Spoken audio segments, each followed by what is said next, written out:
first of all, I'm Wendy Hellerstedt, so hi and welcome. And we know we've had a little bit of a flurried morning, but it was worth it to get in here for sure. The other thing I want to say to you is we're going to try to post the Institute proceedings that are being videotaped and other information on the MCH website. And that is www.epi.umn.edu/MCH. But what we're going to do is we're going to email all of you who are registered and tell you when those things are up, so you'll know. So I do want to welcome everyone as well. The Institute, as Rebecca shared with you, comes from the hard work of a lot of people, including that Legislative Advisory Committee that you just were introduced to. You'll also see a lot of people walking around with name tags saying they're volunteers, and name tags saying they're speakers. We actually want to hear from you. We want to hear what you're thinking about, so come up to each and every one of us and tell us how the day is going and what you're thinking about today's proceedings. I really want to specifically, before I do my talk, express my gratitude to Dr. Rebecca Schlafer, from whom you just heard. Her life's work is essentially lighting a spark in everyone she meets about advocating for incarcerated women. And she keeps that spark rekindled through passion, through intellect. And this is something that really has helped us bring this institute here, is her constant rekindling of that spark. So we want you to feel that spark too. And I think that just by being here, you're primed for it. We want you to be inspired to learn more. We want you to teach us. And we want you to embrace the important issues that we hope to present to you clearly and objectively today. So I really do sincerely welcome all of you. Well, I was kind of thinking about what to do in terms of starting this program off. And what I thought I would do, I'm a maternal and child health person.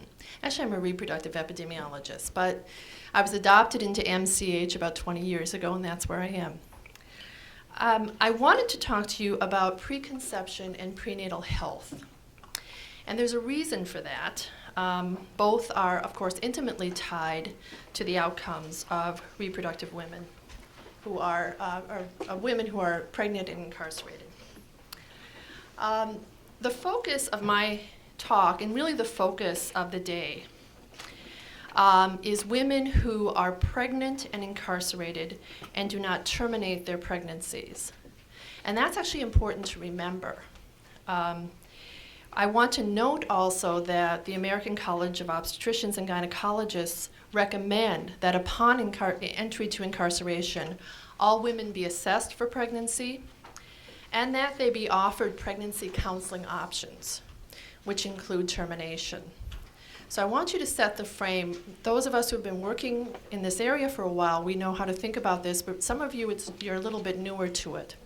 So we're going to focus on women who are pregnant and who intend to take that pregnancy to term. In terms of setting and population, I want to just say things that may seem terribly obvious, but I think they're important. Prisons and jails are not designed or intended to house pregnant women. So that begins there. They're not intended or designed to house anyone with a chronic or an acute illness. That's just the facts. Incarcerated women enter jail at all stages of pregnancy. And they also enter prison or jail in all stages of health. They become pregnant also in all stages of health. As Rebecca said, prisons and jails are all different in terms of resources and purposes. And women experience them differently in terms of length of stay and the community of women with whom they live. So these are important things to just kind of help us frame. Pregnancy, as you know, and forgive the reproductive epidemiologist who has to say this, it has 3 resolutions. It has live birth, it has fetal loss, and it has either a legal or an illegal abortion. Those are the 3 resolutions of pregnancy. What we know in terms of interventions and enumeration is about women who give birth while incarcerated. Those other 2 options we don't know a lot about. And again, as Rebecca said, they're just really isn't a lot of survey data, or there really isn't survey data on this. So little also is known about the outcomes of pregnant women who spend some time incarcerated but are released before they give birth. We don't know much about them either. And then again, little is known about abortion or fetal loss. What I want to do is do an overview of two concepts that are important in maternal and child health, and they're relevant to the population we care about. Preconception and prenatal health. Preconception health considerations. And preconception is something that isn't exactly rocket science, or as my 10-year-old niece says, rocket surgery. Not really rocket surgery. But it's something that we have really tied into a lot in public health in the last few years, recognizing that women enter their pregnancy at varying levels of health, and that the health status at pregnancy, at conception, is critically important to outcome.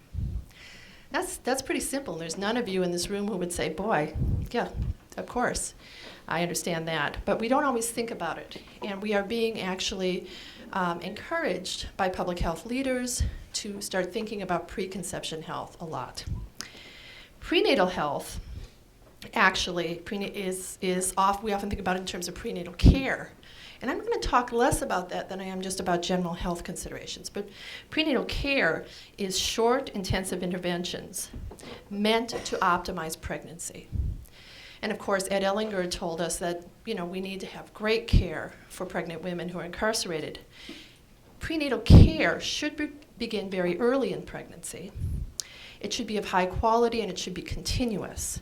Now remember, women enter incarceration at varying stages of pregnancy. So we can't guarantee continuous care, nor can we guarantee early care. These women have vast different experiences.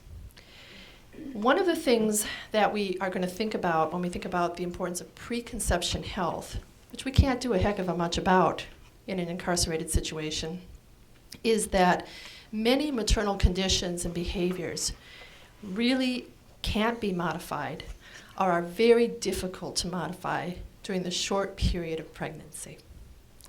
So there are some things we can do in terms of prenatal care to optimize outcome, but there are some things that we cannot do. So very simply put, when we think about maternal, fetal, and infant outcomes, we think about two things. We think about preconception health, the health in which women entered their pregnancies, and we think about prenatal health. And actually, is there a way to put this full on the screen for me? Do you know? Oh, okay. Well, anyway, that's okay. I'm old, cannot read what's on my screen, so just let you know that. Fortunately, I know the topic fairly well. So if I start going off topic, we'll forgive old eyes. But nonetheless, we know that there are many experiences women bring to their pregnancy, genetic, biologic, behavioral experiences at conception, and then we know that there are many exposures and a lot of things that occur during pregnancy that inform maternal, infant, and fetal outcomes. I want to start by talking about preconception health. And again, not a heck of a much, possibly, we can do about preconception health for the population we're interested in today. But I want to give you some ideas about what it is, because it really informs our understanding of women who are pregnant and incarcerated.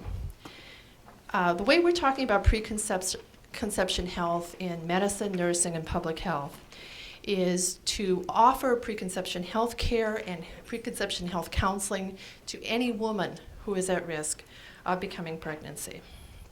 And again, the reason is that there are health behaviors and conditions, as well as exposures, that could promote or decrease the possibility of a woman even becoming pregnant, or the possibility of a healthy pregnancy. So women, we want them to enter their pregnancies healthy. And again, many treatments, many behavioral changes are much easier done prior to pregnancy than during pregnancy. And you know what it's really about? It's about family planning. And it's so funny in the United States, where we think we're so terribly progressive, and we still haven't got family planning down. It's amazing to me. It's estimated that about 50% of all pregnancies are unplanned in the United States. And again, it's just not something we talk about. The way people are thinking about preconception health care, formally provided, is through any primary care visit. And people are also talking about providing it to people, men and women, so they can think ahead about whether they want to become pregnant and when they want to. ACOG, the American College of Obstetricians and Gynecologists, has actually some very good opinion papers about what preconception health care should include in a primary care visit. I've given that URL at the end of this talk, so it's there for you. But essentially what a preconception health care visit is an opportunity to assess undiagnosed, untreated, or poorly controlled medical conditions, to look at immunization history and figure out if something needs to be done, look at medication use, look at nutritional issues, look at family history, genetic risk, tobacco, other substance use. You can read this very well. Occupational or lifestyle exposures that could affect the ability to become pregnant or have a healthy pregnancy. And social problems are very important. Is a woman in a dangerous environment? Is she in a safe environment to have a pregnancy and to raise a child? And then mental health issues. Well, why think about preconception care or preconception health? And again, I'm repeating myself, but there are some opportunities for effective intervention that absolutely are not available during pregnancy. Some immunization, for example. Some interventions actually lose effectiveness in pregnancy. And the big example there is folic acid. We always are hearing about the importance of folic acid to prevent neural tube defects. Those defects happen in the first few weeks of pregnancy. We cannot depend on women taking folic acid the second they become pregnant and protecting their fetus from neural tube defects. Most women on average in the United States know they're pregnant at 8 weeks. That's long past the time. The other thing is that opportunities for intervention actually decline in pregnancy. And one that I think about is getting a woman with chronic diabetes in good glycemic control. Pregnancy makes it awfully hard to do that. We think about this too because there are some interventions that there are some conditions that take a long time to address. And the big one that I'm thinking about is actually obesity. One of the things that we're really aware of is that women who enter pregnancies obese, even overweight, are putting themselves at risk and their fetuses and infants at risk for a number of things. In fact, there's some people who think that we could actually meet our Healthy People 2020 goals for reducing poor infant outcomes if we could just reduce maternal obesity. But the reality here is we cannot get women to lose weight during pregnancy. That is not healthy. And my area of research has been weight change in obese women, and I can tell you there's no way that a woman should lose weight during pregnancy. That is not the time for dieting. But achieving optimal weight preconception makes a lot of sense. We also know that we can optimize the use of medications, especially with women who have mental health issues. We can make sure that they're on a good set of medications prior to pregnancy, so we're not playing around with medications while they're pregnant. And then we can address things like substance use, also prior to pregnancy. Obviously, there are some treatments we can't even do during pregnancy, some immunizations, narcotic detoxification's pretty rough during pregnancy, not a good idea. And then certain medical procedures involving radiation, no good during pregnancy. We really want to get chronic conditions under control or modified treatment prior to pregnancy. Most medications actually pass across the placenta. And so the fetus is exposed to any medication a woman is taking. So what we want to do is get chronic conditions under control best we can, epilepsy, for example, and diabetes. We also want to address prior to pregnancy, and boy, this really is family planning 101, things that could address the timing of or even the decision to become pregnant. And this really is this sort of intentional pregnancy, something that we aim for in the United States but can't seem to achieve. We definitely want to remove the threat of domestic violence. for all sorts of reasons, not only related to pregnancy. But what we do know is that so many women are exposed to intimate partner violence, and there are some data that show that it actually escalates during pregnancy. We want to optimize birth spacing just for health reasons and for social reasons. We want women to be aware of risks for genetic diseases so they can prepare. And we also want to have women considered conditions that may have a poor prognosis for themselves, some cancers, or that really could benefit from early and very specific treatment, like HIV.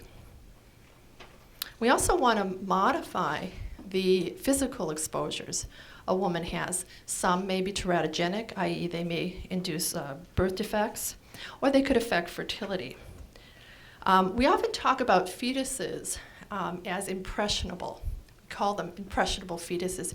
Anything the mother is exposed to, any chemical, any medicine, the fetus actually gets a big wallop of that exposure. It is thought that chemical exposures in the environment may be related to up to 6% of all abnormalities, fetal abnormalities. And exposures occur everywhere. They occur in the home, in the workplace. I'm very interested in actually job strain as an exposure. And those of us who are nodding and thinking, oh, it's Monday and I'm away from work and oh my gosh, I'm going to come back to a mess, that's job strain. There are some data that really support that job strain is associated with poor birth outcomes, low birth weight and preterm. So we want women to kind of get their worlds in order. We also want to assess nutritional risks. Folic acid, that should be taken before pregnancy. So the second she conceives, she's using folic acid. That's the whole point there. No, she doesn't need it 2 weeks before she conceives, but practically be taking it. So the second you conceive, you're on it. Want to make sure that iron stores are high, and we want to make sure that women aren't over-supplementing as well. Over-supplementation can also be associated with birth defects. So this is a cool little thing I want to show you. And it really speaks to why preconception health considerations are so important. This really describes critical periods of fetal development. And it begins with weeks gestation 4 through 12. And what you see in the bars on that chart is the really important areas, the really important time periods for the development of major organs and major systems. So what you see is the central nervous system. Really important period of development is 5 to 8 weeks. Really important period of development for the heart, 5 to 8 weeks. Arms, eyes, legs. The take home on this thing is that by about 12 weeks, major developmental things have already occurred. These are the high-risk periods for the fetus to develop major abnormalities that are associated with toxins that they're exposed to through their mother. After 12 weeks, you're not necessarily home free, but you're pretty close. Actually, major abnormalities of the heart probably do not occur past 12 weeks. They may. There's some new data I just saw a couple weeks ago, but the whole point is you're in pretty good shape after 12 weeks. Bad news is most women find out they're pregnant about 8 weeks, unless they're actively planning it. For that reason, we think about this whole idea of just sort of imposing on the nation this idea of preconception health, imposing on this nation this idea of plan a pregnancy. Because at 4, 5, 6, 7 weeks, when you don't know you're pregnant, you may be exposing yourself to many, many things, and in turn, exposing the fetus. So, in summary, planned pregnancies are important, and the related care that goes with them, and adherence to health promotion recommendations. All of these things are important. They're important because they reduce risk for poor maternal outcomes and poor pregnancy outcomes. That would include fetal loss and live birth outcomes. But it's not common in the general population. Again, about 50% of all pregnancies in the US are estimated to be unplanned. And we don't routinely integrate into primary care discussions about family planning. We particularly don't do that for men, and I think that's quite important. And if we had more time, we could talk about that. Now, you're going to have to ask yourself, why the heck is Wendy talking about preconception care when actually we're sort of focusing on women who are pregnant upon entry into jail or prison? Well, it's because the truth is we don't know much about preconception health of incarcerated women, and I just want to make that point. What we think is that prisoners overall are at higher risk for chronic conditions than the general population. And that's based on small studies that have shown that the majority of incarcerated people are more likely than women or men in the general population to have mental health problems, to have substance abuse problems, to use alcohol, tobacco, to have violence exposure, to have experienced homelessness or poverty. And all of these social and medical risks are associated with poor maternal, fetal, and infant outcomes. So we don't know about the preconception health of incarcerated women, but I would like to suggest that they are a high-risk population. There are some data from Clark et al., and it's really kind of interesting stuff. She did a study of about 500 women who were incarcerated in Rhode Island.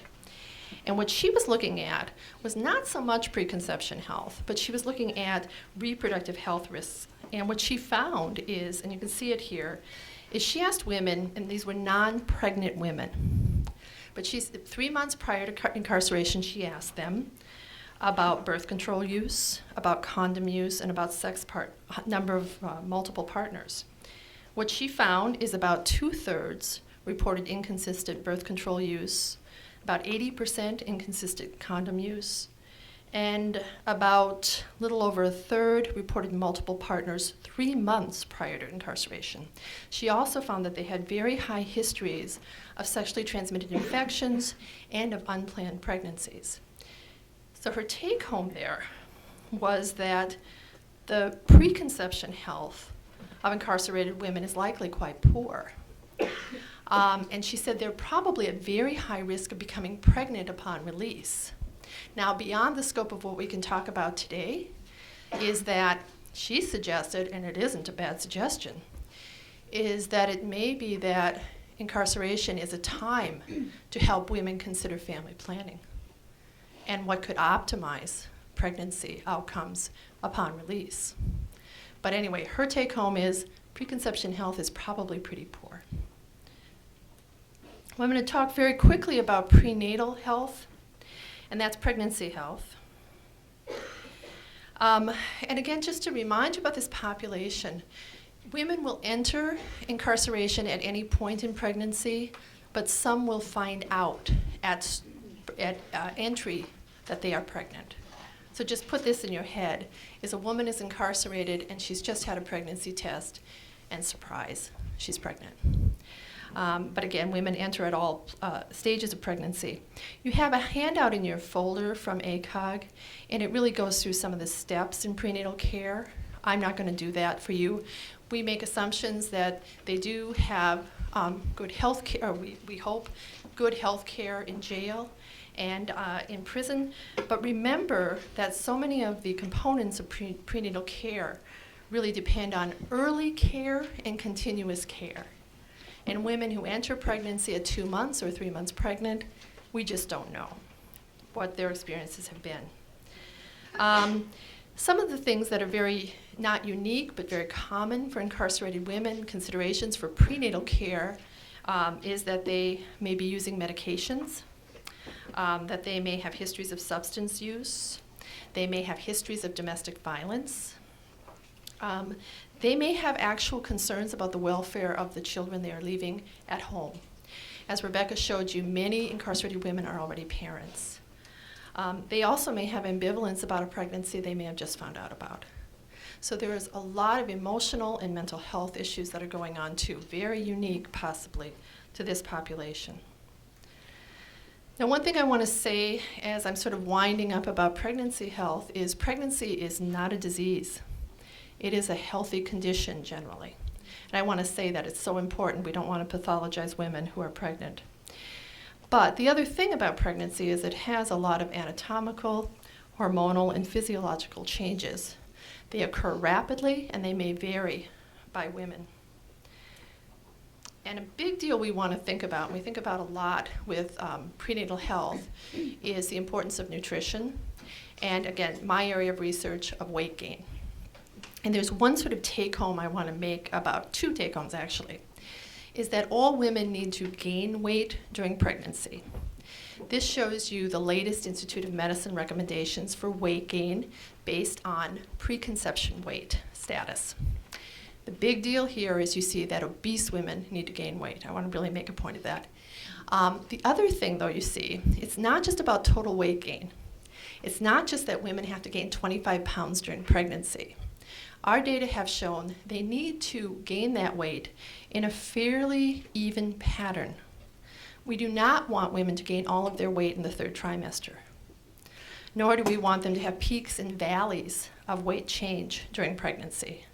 So nutrition is really important during pregnancy, and this weight gain, that it be actually kind of even and not peaks and valleys. What we've seen with peaks and valleys is higher risk for small for gestational age infants, higher risk for pregnancy-induced diabetes and hypertension. Some comments I want to make about diet is, as most of you know, pregnant women need about 300 extra calories a day when they're pregnant. Women need to drink water all the time, and I want you to think about this for incarcerated women. All of this stuff, think about it for incarcerated women who are in a setting where security is really a big issue. The quality of the diet is very important. They need to get good calcium, they need to get good iron. Pregnant women are also more susceptible to infection than non-pregnant women. Their immune response changes during pregnancy. That means there's some foods they should kind of stay away from, foods that may have infectious agents like prepared salads, for example. Calorie needs, again, are based on weight for height and exercise, and prenatal vitamins are very important. I wanted to talk about sort of the discomforts of pregnancy because I was trying to think about what it might be like to be pregnant and incarcerated. And some of the discomforts of pregnancy can influence diet and weight change and general nutritional status. Nausea and vomiting happen during pregnancy. They just do. It's not just morning sickness, that's a misnomer. It happens throughout the day. Generally, it peaks at about 11 weeks. It can go on, though, until maybe 20 weeks. It often resolves, again, by about 20 weeks. But it can be a pretty nasty cycle, actually, nausea and vomiting during pregnancy. Heartburn also is very common during pregnancy. And what it can do, both of these things, is it can really make eating hard. You're nauseous, when you have heartburn, you just don't feel like eating. Relief for both of these things is probably small, frequent meals, and probably sort of specific foods like dry crackers, carbonated beverages, eating very slowly, resting, good fluid intake. These are the resolutions, or the things that help sort of calm nausea, vomiting, and heartburn. What we worry about, of course, is in any institutional setting, if there are fixed meal times, and if there maybe isn't an opportunity to eat slowly. And what if your fixed meal time is just the time you happen to be vomiting? I mean, it can happen. Fatigue is very common during pregnancy. Again, we don't know why, but it may have to do with just extra weight. There is a drop in metabolism during pregnancy. It could be related to the fact that pregnant women sometimes have trouble sleeping. And so it could be related to that, sleep changes because of hormonal changes. The relief for that is frequent resting, maybe naps, good nutrition and exercise, again, thinking about that in an institutional setting, opportunity for napping and resting. There are other common discomforts. Urinary frequency. Again, you have to think about that in a setting where security is an important issue. Day and night. Again, there's a lot of pressure on the bladder. But what if you need to have a guard with you when you go to the restroom? Edema and fluid buildup is very, very common. constipation, leg cramps, shortness of breath, faintness, dizziness, backaches, difficulty sleeping. Again, I don't want to pathologize pregnancy, but what I do want to say is it can be an uncomfortable state. And, you know, accommodations, while may not always be medically necessary, in some ways they're almost humanely necessary. One thing I want to say too is that mental health and stress are known to be related to pregnancy outcomes and maternal health. And there's lots of ways of looking at stress. There's a big literature that shows us that high stress, anxiety, or depression is associated with risk for low birth weight, preterm risk, some birth defects. And actually, stress can have even longer-term effects on offspring. As Ed Ellinger told us, you know, there's sort of a transgenerational risk, possibly, to offspring of incarcerated people. Stress very early in pregnancy is associated with pregnancy loss. It's associated definitely with maternal complications. Pregnancy-induced hypertension is one I think about. And it can also affect maternal behavior, willingness to eat, ability to sleep, ability to be compliant with prenatal care recommendations. It's also associated with postpartum mood. So stress induced during pregnancy may actually follow through into the postpartum period. In fact, there's fairly good evidence it does. One of the things that can buffer stress is social support. Decent literature on that. But again, I think about women in an institutional setting, any institutional setting. The stress that it may induce, stress from noise, from crowding, from just the fact that one is in a secure environment. And then, are there opportunities for the social support that's known to buffer it? I don't know the answer to that. So I've actually given you quite a bit of information that I have to admit I don't have answers to. But I want to sort of set the frame about the people that we'll be talking about today. And I am reminded of something said by Pauline Stitt, who was a great leader in maternal and child health. And she reminded us that all the population were at one time children. They bring to their maturity and old age the strengths and the scars of an entire lifetime. And so we're really gathered here today because we know that there are sort of two lives that we're very interested in today. We're interested in this amazing life passage of women who enter incarceration and what that means to them in terms of the rest of their lives. And we're interested in their offspring as well. And what does it mean to have an incarcerated mom who has the stressors of incarceration while she is nurturing her fetus? So with that, I'd like to conclude.